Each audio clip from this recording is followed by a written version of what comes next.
like to welcome you all to another session of tips and tricks. In this session, we're going to explore the marking menu and gesture movements that will help speed up your processes. So, what is the marking menu?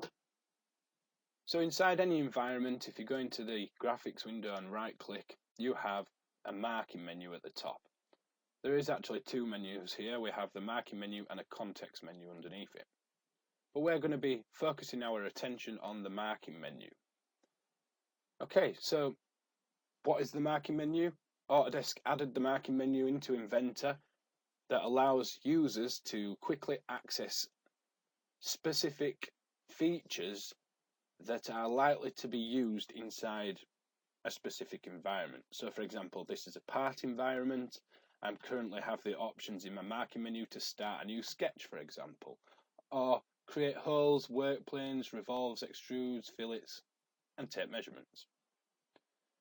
So what is a gesture movement?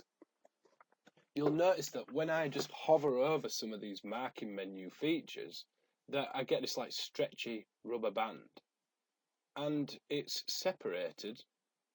As you can see there, it sort of snaps into a location around a dial almost. So a gesture movement, for example, if I want to start a new sketch in the part environment, I can actually hold down the right hand mouse button and drag downwards and let go, and it will start the new sketch command like so. I'm going to select the plane that I'd like to create a sketch on. So now we're inside the sketch environment, and the marking menu again will change. So if I right click, we can then see that if I drag down, I can finish the 2D sketch. If I drag up, I can create a new line. Notice the other useful tools that we get, so creating a center point circle, adding a dimension, projecting geometry, or a 2-point rectangle. We've even got trim and undo there. So if I want to create a line, I can just drag up using the right hand mouse button. This then starts the line command. So I could start drawing, for example, like so, utilizing the line command to create arcs and very quickly draw an object. Again, if I right click, OK is to the right hand side at 3 o'clock. So if I just drag to the right, I've hit OK and it's stopped that line command. So what else is there in here? Project geometry.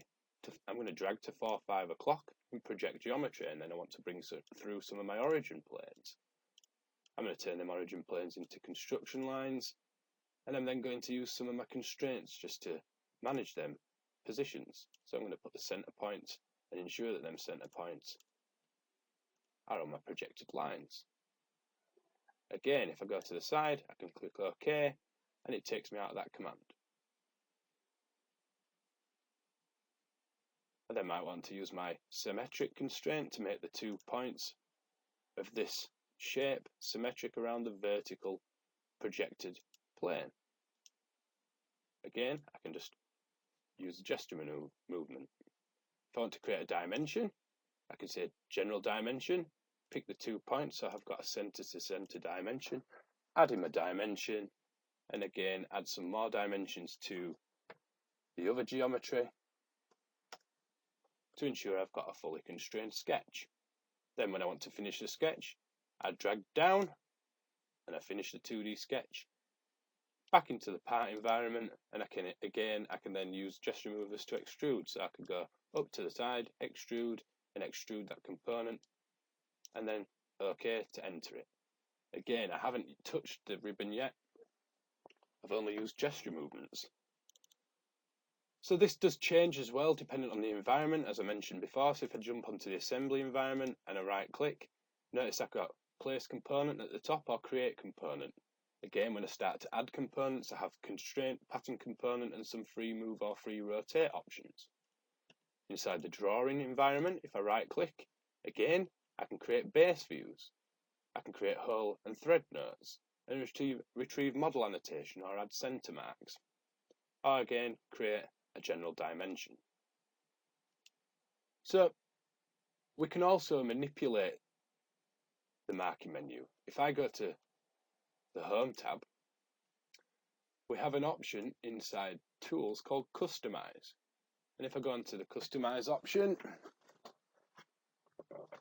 And when I open the Customize menu, you'll notice now that we have options for the ribbon, the keyboard, and the marking menu. I'm going to select marking menu.